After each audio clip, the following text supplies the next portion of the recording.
Você sabia que depois que Jesus falhou, e que porque ele não conseguiu salvar a humanidade, ele foi preso?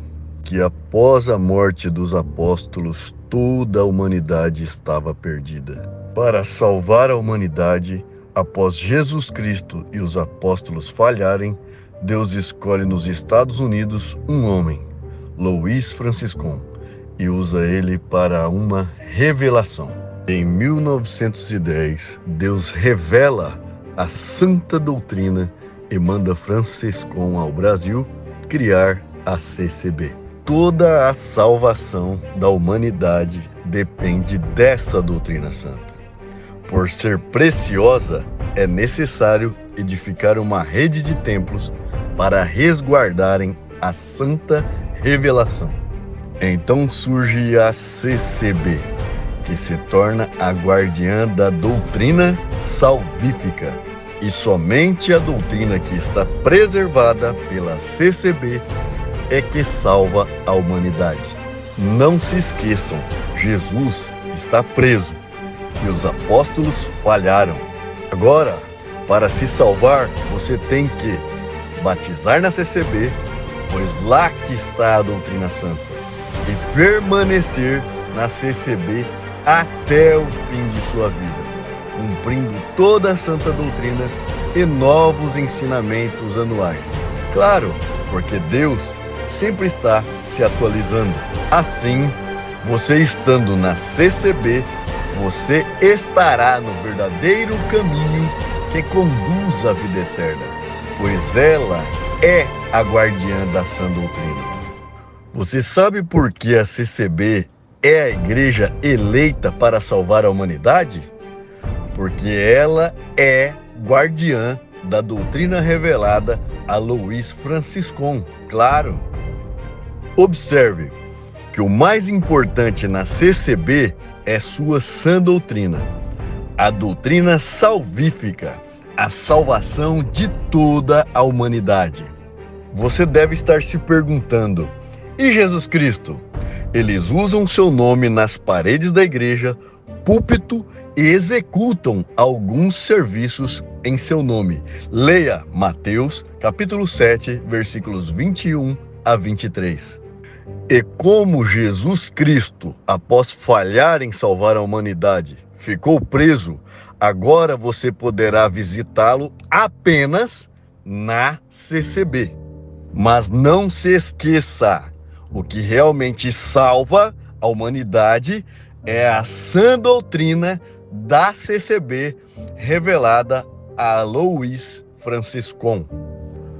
Outras igrejas não te levam a Jesus. Somente na porta estreita CCB é que você pode visitar Jesus Cristo, que está preso na CCB.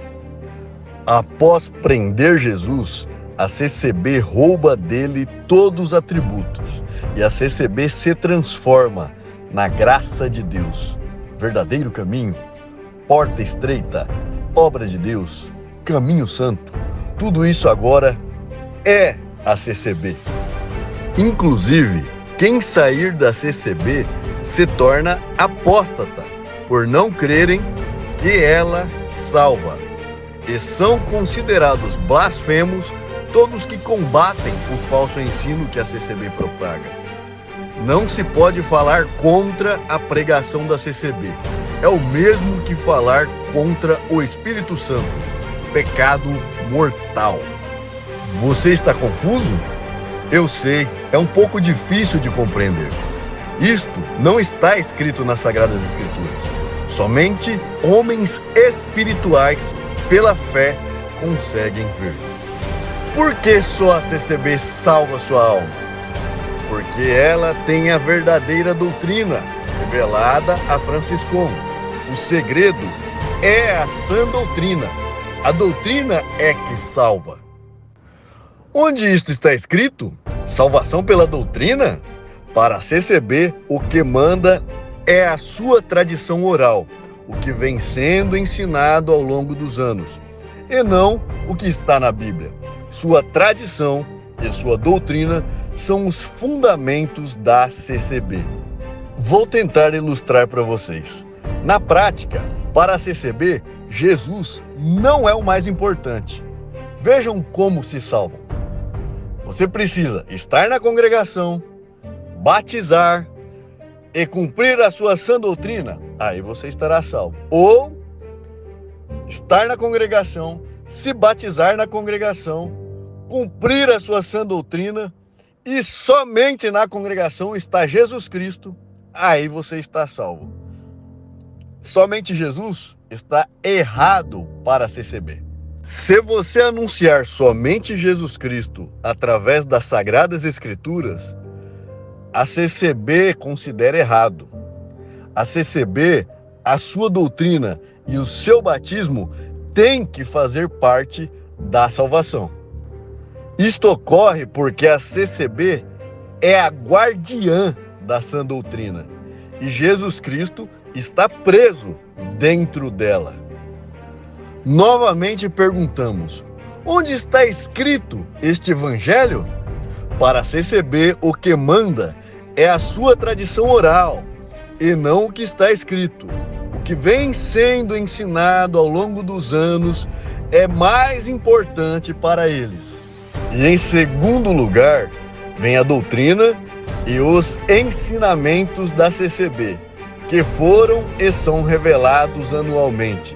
A CCB não crê que a Bíblia é a infalível palavra de Deus. E em terceiro lugar vem a Bíblia, onde utilizam comumente alguns versículos para embasarem sua tradição oral e sua doutrina. Embora não seja a palavra de Deus, pois contém partes reprováveis por Deus, só não sabemos quais, segundo o conselho dos anciões mais velhos. Mas nós temos dois problemas. A história, contada pela CCB em sua tradição oral, não corresponde com os documentos, cartas e relatórios de viagens sobre a vida de Franciscão e o início da CCB no Brasil. E o segundo problema é que, de acordo com as Sagradas Escrituras, verdadeiro caminho, porta estreita, graça de Deus é Jesus Cristo, e não encontramos outra forma de salvação fora dele. Leia João, capítulo 14, versículo 6. E o pai da mentira é o... Quando mente, fala a sua própria língua, pois é mentiroso e pai da mentira. Leia João, capítulo 8, versículo 44. E o apóstolo Paulo fez-nos um alerta em Gálatas, capítulo 1, versículos 6 ao 9. Maravilho-me de que tão depressa passasseis daquele que vos chamou a graça de Jesus Cristo para outro evangelho, o qual não é outro, mas há alguns que vos inquietam e querem transtornar o evangelho de Cristo. Mas ainda que nós mesmos, ou um anjo do céu, vos anuncie outro evangelho, além do que já vos tem anunciado, seja anátema. Assim, como já vos dissemos, agora de novo também vos digo: se alguém vos anunciar outro evangelho, além do que já recebestes, seja anátema. Para quem não sabe, anátema é maldito. O apóstolo Paulo nos faria advertência para estarmos atentos com pessoas que viessem com um ensino totalmente diferente do que está escrito nas Sagradas Escrituras. Que seja maldito todos que ensinam heresias contrárias às Sagradas Escrituras.